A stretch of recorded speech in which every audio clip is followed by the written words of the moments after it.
George Markoski from Positive Property. How are you? Now, I recently had a question from a potential member, and he was saying, look, I've heard that when you do the buy and hold, when you're buying from a house and land or a package or a brand new property, that a lot of times there's oversupply and they're miles out of the city, and there's oversupply and everything else like that.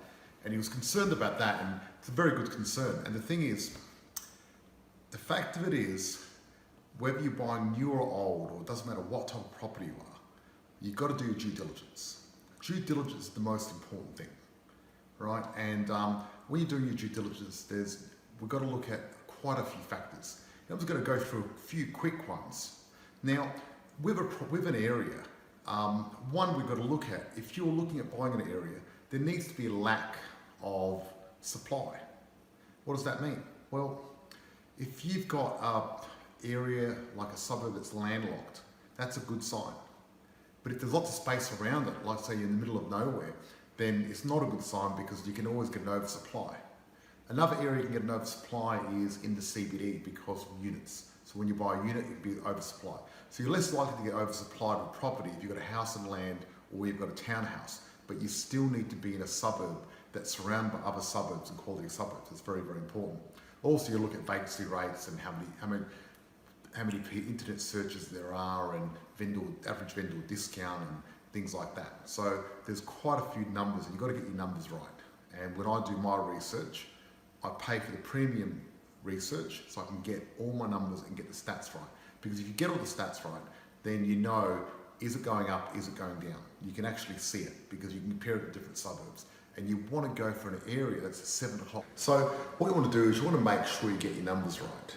So there's a lot of big groups out there, and they've got thousands of members. And what happens is they can't get enough stock to give all their members. And unfortunately, if they're really, really big, you might end up as just another number in a massive estate. And the thing is, you don't want to end up buying a massive estate. You want to stay boutique. So the smaller the group, the better, the more unique it is, the better. You want to really go boutique and not get 1 out of 2,000, something like that. It's just crazy. So that's the important part. So it's all about getting your numbers right. But not only that, once you get your area due diligence right and you've got the right area, then you've got to look at your cash flow calculator and see what the cash flow is. Because there's lots of different strategies out there, and a lot of people agonize over property and think, okay, how am I going to make the most out of property? The challenge is, there's always the price to pay. So there's no free lunch when it comes to property. You want to get a higher return, or fast return, or better return, you got to pay for research or a mentor, or you got to work and put effort in. Nothing happens for free. So there's lots of strategies out there, and you've got to choose what's good for you. Now, the strategy I've chosen is the buy and hold. It's the simplest, easiest strategy. If you've known me for a while, I'm not a big fan of the complicated strategies that take hours of my time. Really, what I want to do is the quickest way from A to B, and that's what our strategy is all about. So what I do is I do all the work up front, get all the numbers up front, do my cash flow calculator, and make sure that the property I'm buying is costing me less than $30 a week, which is around a coffee a day.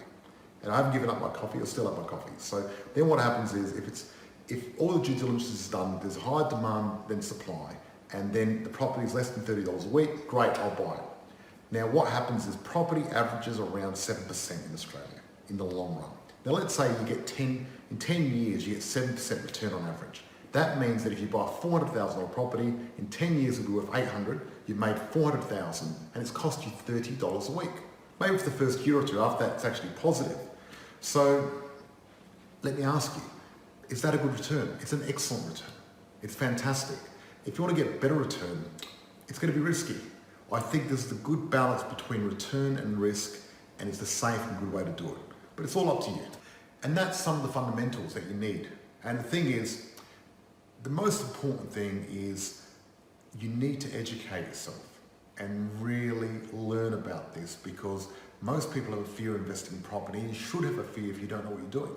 And you need to educate yourself, because if you do it properly, it can work really well. But don't just go out there and think you're going to just double your money overnight. There's no get rich quick in property. You've got to put the hard yards in, you've got to put the work in. It's not easy, it's hard if you do it properly, but the rewards are worth it.